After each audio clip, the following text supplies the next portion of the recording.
Good afternoon. Thanks so much for joining us here on 9 News Plus.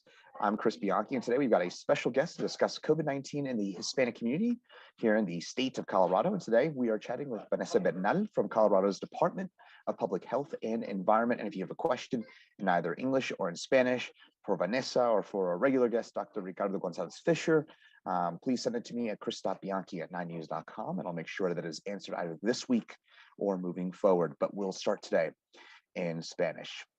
Hola y buenas tardes a todos. Vamos a hablar sobre el COVID-19 en la comunidad hispana en Colorado en español con la Vanessa Bernal, con el Departamento Estatal de Salud Pública en Colorado. Ahora, además, si necesitas esta información en inglés, lo tendremos en más o menos 5 minutos, pero ahora empezaremos en español. Y si tiene alguna pregunta en español, por favor, envíamelo a chris.bianchi@9news.com. Bueno, con eso, Vanessa, quiero empezar con los CDC y, bueno, que hay noticias nuevas con eso, con los CDC, y están relajando algunas pautas.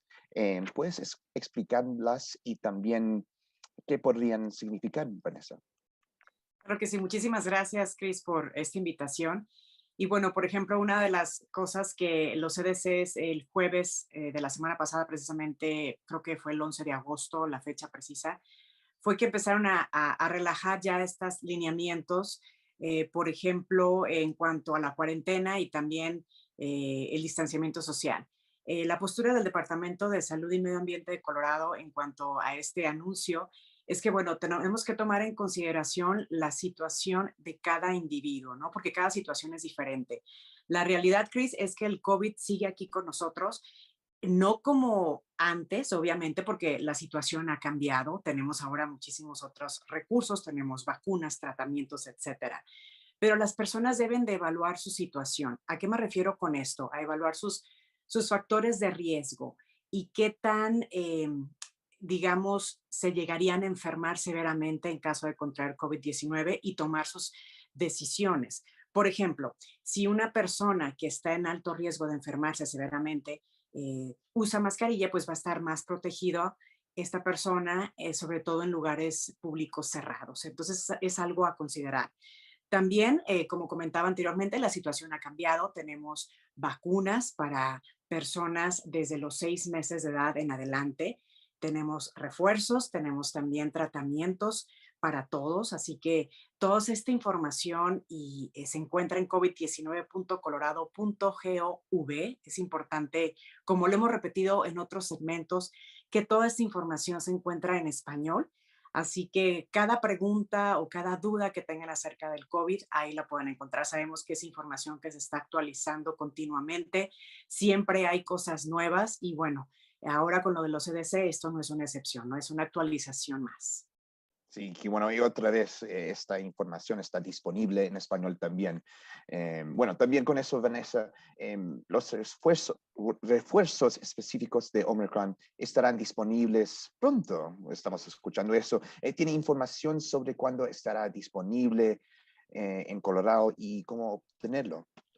Precisamente hoy hice esta pregunta a nuestro equipo del COVID en el Departamento de Salud. Me dijeron que aún no hay datos específicos. Lo que sí sabemos o que se contempla es que podría ser para este año, más adelante durante este año, pero aún no hay datos específicos.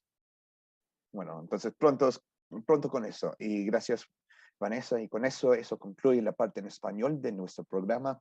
Ahora seguiremos en inglés. So with that said, we're going to switch things over to English. And Vanessa, one of the things we were just speaking about in Spanish a few moments ago, the CDC this week relaxing, or I should say last week, relaxing a lot of their guidelines about COVID-19. How at the Department of Public Health in Colorado does that impact you, and what are your overall takeaways from that? Thank you, Chris, for the question. And yes, it was actually last Thursday, I believe it was August 11th. And they did relax these guidelines, and the Department of Health, the message of the Colorado Department of Public Health and Environment is that we need to take into consideration that COVID is still here, right? But it's not as disruptive in the way it used to be. So people in Colorado should evaluate their individual risk factors and make decisions. if you or a member of your family, for example, are at risk of severe illness, the recommendation is to, well, if you wear a mask, you will be more protected in an indoor space, especially in public indoor spaces. So obviously, Chris, we are in a different place now that we have been at prior times in the pandemic. Nowadays, we have vaccines for people who are older than 6 months. We have treatments. And the message here, if you get sick, treatments are available. All this information and the treatments available, you can find them on our website on covid19.colorado.gov. Great information there, and that information is also available in Spanish as well. So moving forward a little bit as well, we're hearing about boosters that will be available soon, and those boosters will be specific to combating the Omicron variant of the COVID-19 pandemic. Vanessa, is there any information from the Department of Public Health about when those might be available and how to get them?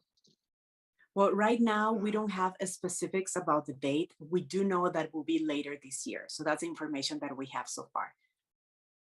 So later this year, we'll have them available, but no specifics at this point. Of course, we'll check back in with you as we get a bit closer and get some more information on that. So hopefully that's answered one big question for those of you watching here about the CDC relaxing their guidelines and about the kind of overall step that we're at in the pandemic right now.